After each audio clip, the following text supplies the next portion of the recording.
Meu nome é Marcos, eu sou co-founder da Vitex, Global Executive Senior Vice President, muito longo. Eu trabalho com Vitex há mais de 20 anos e uma das coisas que a gente trabalha constantemente é como gerar impacto, como lograr com nossas atividades generar essa força que a gente maneja para impactar não somente em nossos varejistas e marcas, sino impactar nas pessoas que fazem acontecer as coisas. E uma iniciativa que a gente temos muitas iniciativas que impactam no conhecimento, compartir conhecimento, como agora que a gente está compartilhando em todos estes palcos nossos casos de sucesso. E vamos a falar de um sucesso, de um caso com muito impacto que a gente está manejando dentro do nosso ecossistema e queremos compartilhar com vocês, que é Generando Falcões. Que minha equipe, que agora temos nossos Ayrton Senna da Vitex, vem para aqui Amanda, vem para aqui Christian, por favor. Como estamos? Bate palma para ele, por favor. Bom dia. A gente tem, dentro de nossas iniciativas, a gente maneja uma que é Commerce Mind Tunnel Accelerator, que tem o seguinte lema, o seguinte mantra que a gente maneja, que é conhecimento empodera as pessoas empoderam os negócios. Knowledge empower people, people empower business. E agora, com o conhecimento de nossos Ayrton Senna da Vitex, que vão a compartilhar como Gerando Falcões generou impacto, logrou atingir seus jeitos através da tecnologia. Apresente, por favor, você primeiro, Amanda. Bom dia, pessoal. Eu sou Amanda Bogliarini, cofundadora da Gerando Falcões. Atualmente atuo como Tech Lead. E é um prazer estar aqui, evento muito lindo. Parabéns, Marcos. Você, Christian, também. Bom dia, pessoal. Eu sou o Cris. Eu sou argentino, assim também como o Marcos. Isso é um dano colateral. Eu estou há 11 anos no Brasil, sou gerente de dados, tecnologia e analytics na Gerando Falcões.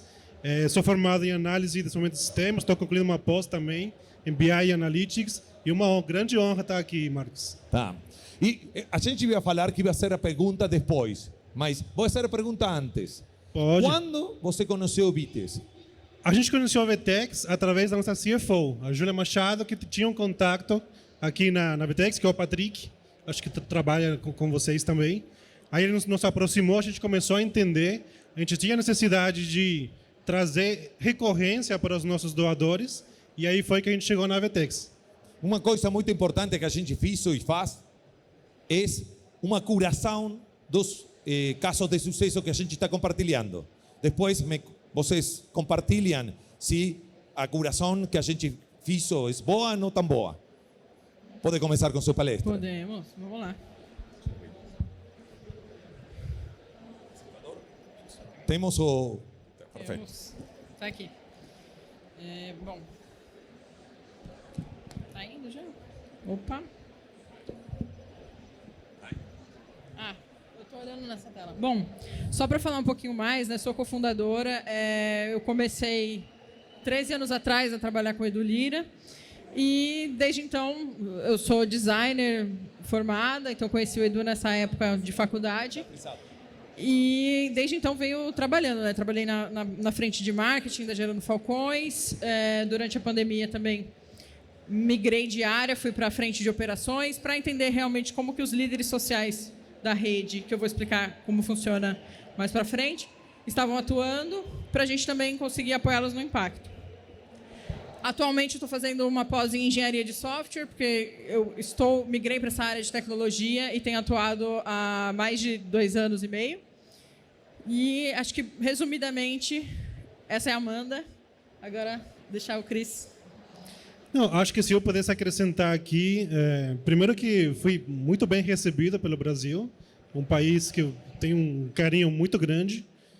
Eu trabalhei na OLX também, então tenho mais de 10 anos de experiência no mercado de tecnologia, dados e análises. E é isso, assim, vamos falar aqui da Gerando Falcões. Beleza. Bom, para contar para vocês um pouquinho como as coisas aconteceram, né? Falei que conheci o Edu na época da faculdade, então eu estava me formando em design gráfico e o Edu estava se formando em jornalismo, né? O Edu Lira, nosso fundador. E ele estava escrevendo um livro chamado Jovens Falcões, que é um livro que conta a história de jovens que estavam sendo assim os tops no seu setor ali. E aí, ele escrevendo, só que ele precisava de alguém que fizesse o projeto gráfico e trabalhasse para a gente ter um produto final, né? Aí, tomei um café com o Edu, ele me contou a história dele, né, a história de vida, falou bastante sobre a história da mãe dele também, que é uma mulher super forte, a Maria Goretti, e que o quanto eles tiveram que batalhar, né, para sair da favela e o Edu conseguir estar se formando em jornalismo. E aí, a história é muito bacana, né, me impactou bastante. Eu sou uma mulher lésbica, então eu estava num momento da minha vida, nessa época eu tinha uns 19 anos, eu estava num momento da minha vida que eu estava tentando encontrar um lugar ali na sociedade e tal. E aí o discurso do Edu me impactou bastante, e ele frisou bastante que não tinha um centavo no bolso para me pagar, né, para aquele trabalho, mas eu falei, pô, é uma ideia super bacana e eu consigo me relacionar bastante com essa história assim de não ter um local definido na sociedade e tentar buscar um espaço. Falei, o máximo que pode acontecer é eu ter um produto para mostrar de portfólio, né? Então, a gente começou a trabalhar no projeto do livro. E aí, quando o livro ficou pronto, a gente passou a fazer palestras nas escolas públicas, porque o conteúdo daquele livro precisava chegar nos jovens das escolas públicas do nosso país. Tanto o Edu, quanto eu, quanto o Lê também, que é um cofundador nosso, viemos desse histórico de escola pública, e aí foi para a gente ali um momento de realmente ir para um cenário que a gente já conhecia, mas, de fato, mostrar para os jovens que dava para eles sair daquela realidade através do estudo. E aí a gente começou fazendo um trabalho com consistência, né? Naquela época era bem difícil a gente conseguir entrar nas escolas, mas a gente passou em uma, aí a diretora falava com outra escola e a gente conseguiu ter ali um grupinho de escolas e as diretoras iam indicando a gente. Então, esse começo foi bastante difícil, mas a gente conseguiu. Depois de um tempo, a gente viu que aquele formato, né, onde a gente ia uma vez a cada 3 meses na escola falar com os alunos, ele não era... Ele inspirava as pessoas ali naquele momento, mas ele não ia ser o que, de fato, ia mudar a vida daquelas pessoas. E aí a gente começou a fazer atividades recorrentes numa escola lá em Poá, extremo leste de São Paulo. E aí começaram as atividades de oficina da Gerando Falcões. Então, o nome Gerando Falcões deriva do nome do livro, que é Jovens Falcões. E aí nossa ideia era gerar os falcões iguais aos do livro. Aí começamos as atividades, aí a gente conseguiu consolidar um modelo. E depois disso, a gente viu que o modelo funcionava e aí era uma hora da gente pensar em algo maior.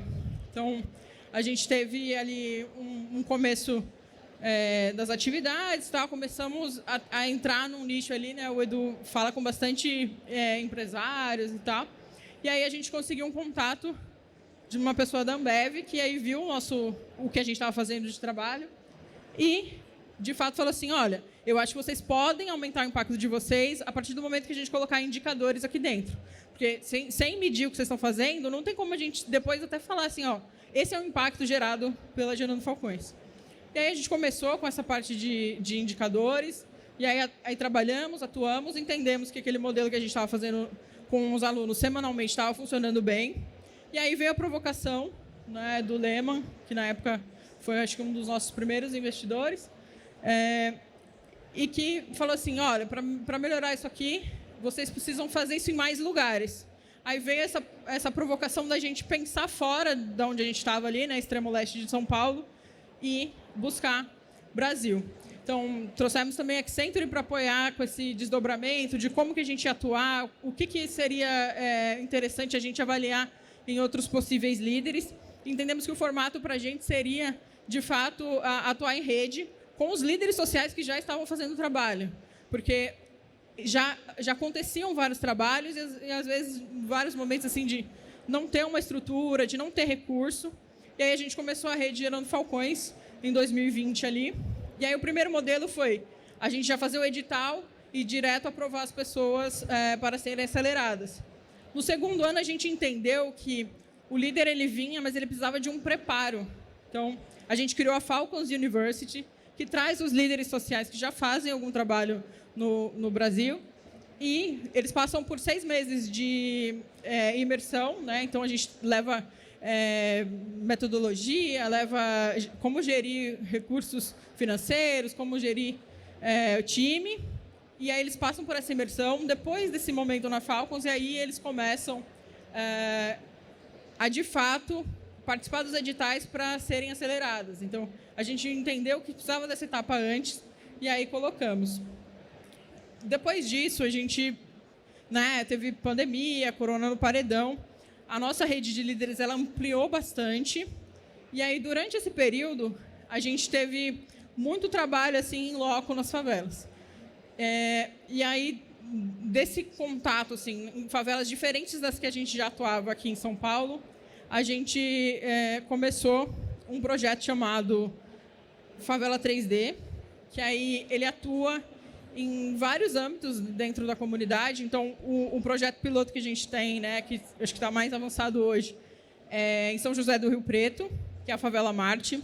A gente desapropriou o espaço da favela, levamos as pessoas para uma moradia temporária, derrubamos todos os barracos e agora a gente está reconstruindo tudo. Então, é um projeto assim, bem estrutural nesse caso, mas o Favela 3D pode atuar, de repente, numa frente mais de pavimentação, numa frente mais de urbanização ali, não necessariamente tão estrutural, mas esse foi um caso bem específico. E a gente está com outro protótipo também, que é no extremo leste de São Paulo, em Ferraz de Vasconcelos, que é a minha cidade. E a gente vem fazendo esse trabalho lá em Ferraz de Vasconcelos, que, inclusive, a gente vai ter uma inauguração lá da Favela 3D em Ferraz esse mês. E a gente fez todo um trabalho de pavimentação, organização das vias, e isso sempre contando com a participação dos moradores, porque a ideia não é a gente chegar lá e fazer, e sim a gente construir junto, porque a gente entende que a mudança ela precisa acontecer não só porque alguém está propondo, mas porque o morador entendeu que aquilo precisa acontecer. Então, a gente está nesse momento hoje, e aí foram vários anos até a gente chegar nesse momento, mas, assim, resumidamente, foi isso que aconteceu ao longo da Gerando Falcões. Agora, falar um pouquinho de como a gente está de impacto. Então, são 1.100 líderes sociais na nossa rede hoje, que atuam como fellows ou aceleradas. Então, a gente tem os acompanhamentos de indicadores desses líderes. São 5.560 favelas, ou seja, 96% de presença nos estados brasileiros. E acho que o que eu vou frisar mais agora são os 3.600 doadores recorrentes que a gente tem através da tecnologia que a gente usa da VTEX. Então, a gente tem uma página de doação que foi construída utilizando o VTEX. Amanda, bate palmas para eles. Parabéns. Que impacto que vocês estão fazendo. Obrigada. Bom, acho que agora falar um pouquinho de por que a gente foi para a VTEX. Acho que o Marcos já perguntou para o Cris quando a gente conheceu, mas um dos motivos de por que a gente trabalha com doação recorrente, porque para fazer essas mudanças que são estruturais, que a gente sabe que vai levar tempo, a gente precisa também de doadores que se comprometam com a gente durante o tempo. Então, ao longo dos anos, a gente precisa que as pessoas estejam comprometidas com a nossa causa. E não só isso, a pessoa que doa, ela precisa sentir que ela faz parte dessa transformação social, porque, de fato, ela faz parte. Então, a gente viu também que essa questão de CRM da VTEX, que a gente consegue comunicar com os doadores e que a gente consegue ter esse contato e também transparência com os doadores, de o que estamos fazendo de impacto, o que a gente está, como que a gente está utilizando o recurso que você doa. Então, esse é um ponto super importante para a gente, e acho que até vale frisar que a gente é auditado pela KPMG todos os anos. Então, assim, é um ponto extremamente importante para a gente. Também tem a questão da adaptabilidade ao Google Analytics, que para a gente conseguir entender também como trazer mais doadores, e para que isso também não fique só vinculado, por exemplo, porque muita gente conhece a Gerando Falcões através do Edu, que tem bastante aderência, mas a gente também quer analisar um pouco mais nosso público para a gente conseguir impactar novas pessoas, né? Que não necessariamente já ouviram falar da Gerando Falcões, mas que podem também serem doadores, porque a gente entende que a nossa causa ela é uma causa que é muito necessária, pensando no país tão desigual que a gente vive, e a ideia é conseguir atingir mais pessoas para além da bolha que a gente já está inserido, né? Então, acho que a ideia é justamente entender quem são as pessoas para entender como que a gente pode também ultrapassar essa bolha e comunicar com novas pessoas. E uma parte que também o Cris até pode complementar, a questão de leitura de dados para analytics, para a gente entender o que está acontecendo, se os doadores eles estão doando um mês e saindo, ou se, de repente, eles doam um mês, estão ficando por mais tempo, ou se... Assim, a gente quer muito entender, porque Gerando Falcões é uma ONG bastante orientada a dados. Então, a gente precisa dessas features para conseguir, de fato, utilizar no dia a dia. Aqui, vou passar rapidinho, mas essa é uma... O microfone mais certo. Opa. Aqui, vou passar mais rapidinho, mas essa é a primeira campanha que a gente lançou na VTEX. Então, tem aqui o Edu de astronauta, a gente estava com uma campanha chamada Favela X, que estava muito linkada com essa questão do foguete para Marte, e aí a gente trouxe isso para essa página. Então, essa foi a primeira versão da página. Aí, depois, a gente fez uma campanha chamada Eu Vou Nascer em 2050, que é uma campanha que fala sobre uma criança que vai nascer dentro de uma favela que tem o Favela 3D. Então, aí ele conta essa narrativa. Nesse momento, a gente já conseguiu lançar um teste AB, que aí vocês podem ver, as páginas são um pouco diferentes, né? Aí a gente teve uma página que ganhou nesse teste, né, que ela performou melhor. E essa é a atual página que a gente tem hoje na VTEX, que é com base no teste anterior, a gente entendeu que esse layout, neste momento, ele está fazendo essa conversão melhor. Uma pergunta aí. Quanto tempo fizeram esse teste AB? Quanto tempo precisaram para tomar essa decisão? De mudar para VTEX. Quando faz a teste AB, sim. Ah, sim. A gente ficou com o teste aberto mais ou menos um mês. Aliás, mais ou menos não, foi um mês exato, então a gente começou no dia 16 de um mês, no outro dia 16 a gente viu que a página 1 já estava realmente performando melhor. Esse é o conceito quando a gente fala que tem que manejar-se um negócio através dos dados, não data-driven. Não? Isso é um exemplo prático. Bom. Obrigado, Amanda. Bom, pessoal, a gente queria também compartilhar um pouco o nosso crescimento com vocês. Quando a gente implantou a VTEX, a gente começou com pouco mais de 400 doadores recorrentes, né? A gente fez muito teste, como a Amanda comentou. 6 meses depois, a gente chegou a 1.400. Aí, mais ou menos, a meados de 2022, a gente já estava com 3 vezes mais doadores, né? 2.500. E aí foi muita descoberta, muito aprendizado. A gente usou muitos dados. A gente tem uma equipe de tecnologia e uma equipe de dados, e uma equipe de marketing também, que, inclusive, tem pessoas do nosso time aqui. Levantem a mão aí. Parabéns. E aí, hoje, a gente está com um pouco mais de 3.500 doadores. Então, assim, foi um desafio para a gente, foi muito aprendizado. A gente foi testando várias páginas, vários produtos, e a gente conseguiu chegar no número legal. A gente tem muito desafio ainda pela frente. A gente, como ONG, a gente é muito ambicioso. Então, a gente quer chegar a 10 mil doadores recorrentes. A nossa meta é assim, de todo dia. Pode passar. Uma pergunta aí. Quanto é o churn que tem? Quantos? O churn. As pessoas que deixam, vão embora de... A gente está atualmente em torno de 12%, mais ou menos.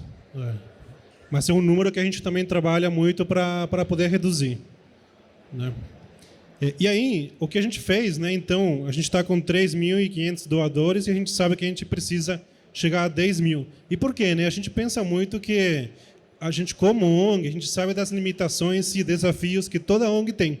Então, a gente precisa garantir a nossa sustentabilidade financeira. Isso é um ponto muito importante para a gente. E aí, a gente começou a pensar em alguns direcionadores para a gente manter esse crescimento, né?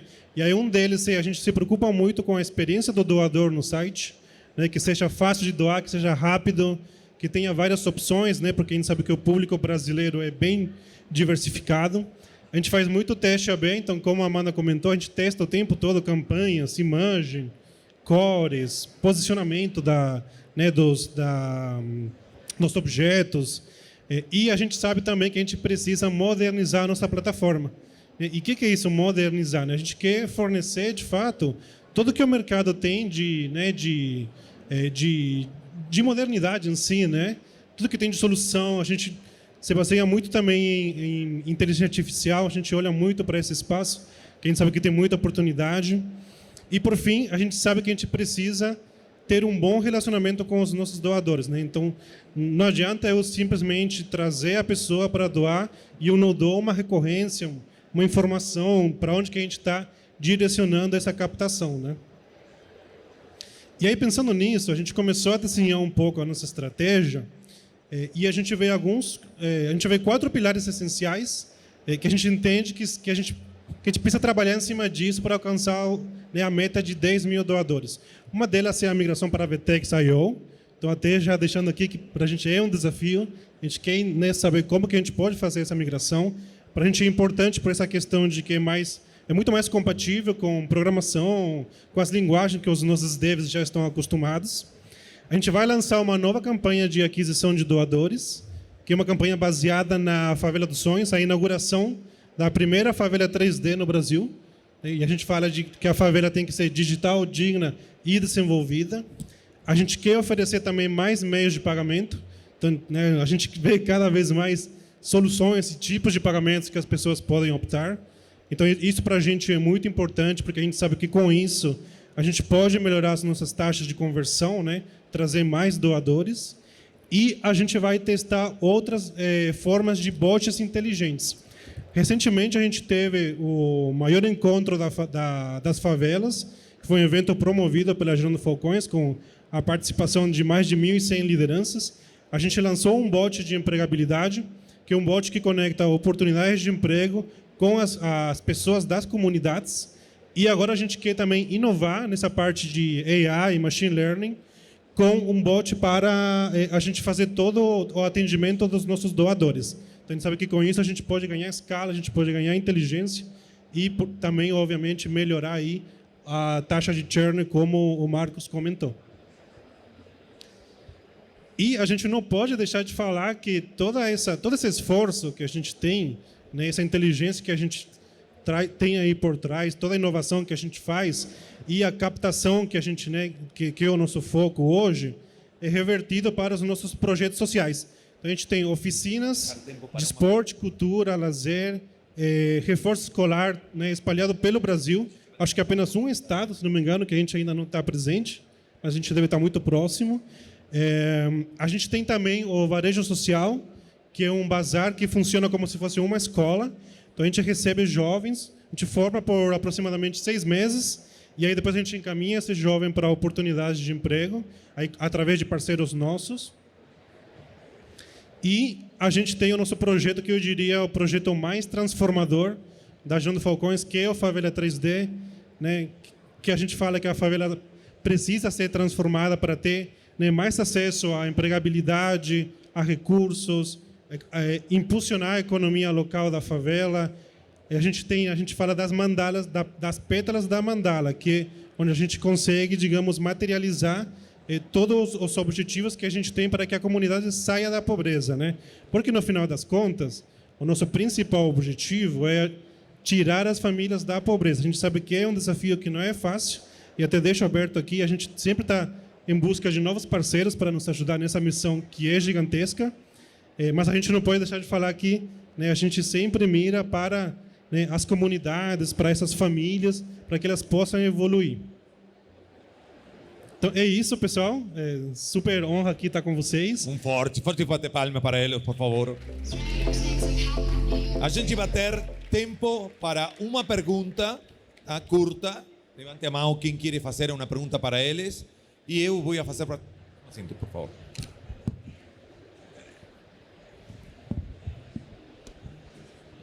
Nossa Ayrton Senna. Tá? Uma pergunta que eu pediria que, se a gente pode, tem 5 minutos, não? E vamos a deixar para fazer uma pergunta. Levante a mão quem quer fazer uma pergunta para eles. Que fazeria mais rápido e que deixariam de fazer, se tivessem que começar novamente? Começar novamente. Falando de apropriação de tecnologia, não? Tá. Bom, acho que Seria contratar a Vitex antes. eu ia falar isso. Acho que para a gente foi assim um grande salto, né, Marcos? Pensando na questão das análises, que para a gente é super importante. Mas a gente acaba aprendendo bastante com os erros, né? A Gerando Falcões tem uma cultura assim de você pode errar, acontece, você vai errar, mas é muito importante que você leve algum aprendizado desse erro, né? Então a gente errou lá atrás, acho que de repente não ter começado com a Vtex, mas a gente já aprendeu, conseguiu corrigir e tem buscado sempre trazer coisas novas, né? Acho que errar da mesma forma é muito complicado e a gente não que a gente esteja perfeito, né? Que a gente não erre, a gente erra em outras coisas. Se pudesse dar uma dica, eu acho que investiria mais rápido em tecnologia. Acho que, né, acho que pelo simples fato da gente ser uma ONG, a gente precisa se aferrar muito à tecnologia. A tecnologia, né, ajuda a nos escalar e as coisas irem mais rápido. Eu acho que isso eu faria mais rápido, sem dúvida. E qual foi o maior dor que vocês tiveram em todo este journey, neste viagem que vocês fizeram, nessa incorporação de tecnologia? E vai ser outra pergunta junto. Como fizeram essa mudança cultural com tantas pessoas para que utilizaram essa tecnologia? Excelente pergunta. Bom, pensando nessa questão assim da gente trazer tecnologia, né? Acho que a pandemia foi uma parada que abriu muito a nossa mente com relação a isso. A gente precisou começar a trabalhar todo mundo, cada um da sua casa. Então foi uma parada que acho que a gente não estava preparado. A gente tem muito essa questão do olho no olho, estar ali presencial e falar e tal. E aí a gente precisou se transformar naquele momento ali de, tá, e agora? O que a gente vai fazer? E aí eu lembro que a gente fez uma reunião, acho que era, não sei, era domingo à noite, todo mundo... Aí o Edu puxou uma reunião com a diretoria e tal, todo mundo. Falar, o que a gente vai fazer? Porque a fome vai bater na porta das pessoas e vai vir rápido. E aí, ali a gente falou, não dá para entrar com cesta na favela. A gente precisa de uma solução que funcione. Aí a gente chegou nesse formato, né, do ticket de alimentação, que era uma forma também de entrar mais rápido nas comunidades e que também, de certa forma, ia apoiar o comerciante local ali, porque as pessoas poderiam comprar do comércio pequeno para também incentivar. Então, ali foi, acho que, um ponto de transformação para a gente, porque aí, depois daquilo, a gente precisou pensar em aplicativo para as crianças terem acesso a aulas. E, dali para frente, a gente foi vendo o quanto a gente estava atrás nesse quesito de tecnologia, né? O quanto a gente precisaria correr atrás para, de fato, fazer essa transformação no Brasil inteiro. Acho que tecnologia também é um ponto quando a gente fala de escala, né? O quanto a gente precisa estar presente em todos os estados, até para conseguir levar mais recursos para outros líderes que já estão fazendo o trabalho na ponta e não têm esse recurso. Então, se tivesse que contribuir, acho que conectar pessoas e tecnologia, né? A gente sabe que as pessoas das comunidades, né, elas têm uma série de dificuldades. A gente precisou aproximá-las para a tecnologia, convencê-las de que a tecnologia está ao nosso favor, né, e de que isso iria mudar e, de fato, está mudando, né? A gente criou esse aplicativo que a Amanda comentou, que a gente faz todo o acompanhamento familiar. Então, acho que conectar as pessoas da comunidade com a tecnologia é um desafio que a gente já passou, acho que através de muito aprendizado, mas que está dando muito certo. Por favor, coloca de pé e apresenta você, por favor. Oi, bom dia. Meu nome é Ana Paula. Eu queria fazer uma pergunta aqui para vocês com relação até à questão que foi falada um pouquinho na palestra anterior, né, da consciência e da responsabilidade social, né? E eu sempre vejo falar da Gerando Falcões e vocês deram alguns detalhes em relação à trajetória né, ali mostrando toda essa trajetória. E eu fiquei um pouco apegada no começo ali que a Amanda falou, e ela mostrou ali logo no começo a questão do livro, né? E depois do livro tinha uma palavra ali, rap, né? Então eu acredito que vocês tentaram se aproximar da realidade daquelas pessoas para daí trazer alguma coisa diferente.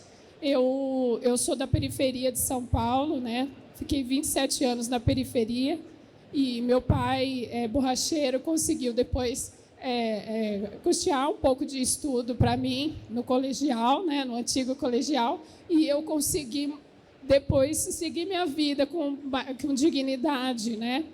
E eu vejo que até hoje eu vou no meu bairro, eu não moro mais lá, mas algumas coisas me chamam muita atenção, né? O quanto, no caso não o rap, mas o funk, né?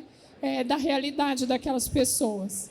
E eu penso que desassociar qualquer trabalho social da realidade das pessoas afasta, né? Elas vão ficar ali, vem mais um aqui, né?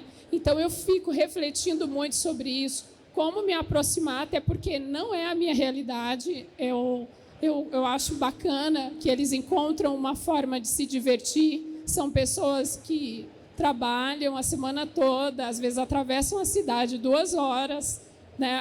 Aí no fim de semana ela se diverte na praça com os amigos, com o funk, né? Mas a gente vê muitas questões envoltas desse contexto. Então aquilo me chamou a atenção, a questão do rap, porque eu imagino que tem que ter essa proximidade com a realidade, né? E aí eu queria saber assim, como que a gente consegue isso, sabe? Como gerar um totemzinho do Gerando Falcões e ter a atenção deles disputando com essa realidade tão difícil que eles têm e tantas necessidades em vários âmbitos. E tem que fazer isso estilo tweet, não? Bem rápido. Ana, eu acho que quando a gente consegue se relacionar com alguma coisa e aí a pessoa te passa uma mensagem que faz sentido para você, acho que fica muito mais fácil de conectar com o público. Então, na época a gente usou funk, a gente também usou funk nas escolas, mas a gente começou com rap e os alunos se conectavam porque a gente estava falando a língua deles, né? Então, eu acho que assim, já existe alguém fazendo algum trabalho social nessa região e aí entender com essa pessoa o que tem funcionado lá. Então, a gente nunca chega a Gerando Falcões e vai... Não, a gente chega através de um líder social que já conhece aquela realidade. Então, para a gente se conectar e apoiar aquele líder que já está fazendo o trabalho, fica muito mais fácil, porque a gente já vai potencializar uma coisa que já acontece. Então, nesse caso, a gente consegue conectar com outras realidades também que não a nossa, né? Então, acho que, resumidamente... Não. Eu se posso adicionar e hago uma analogia. A gente tem em Vitex tem mais de 30 mercados e sempre pensamos global, mas actuamos local, com pessoas locales, haciendo essa localização, essa última milha que a gente tem que fazer em cada uma, não somente dos países, sino das cidades, tá? Porque é uma realidade totalmente distinta. É muito importante pensar perto da pessoa que está trabalhando com eles já. Bom, forte bate-palma para eles. Obrigada, pessoal. Obrigado, pessoal. Obrigado, Marcos.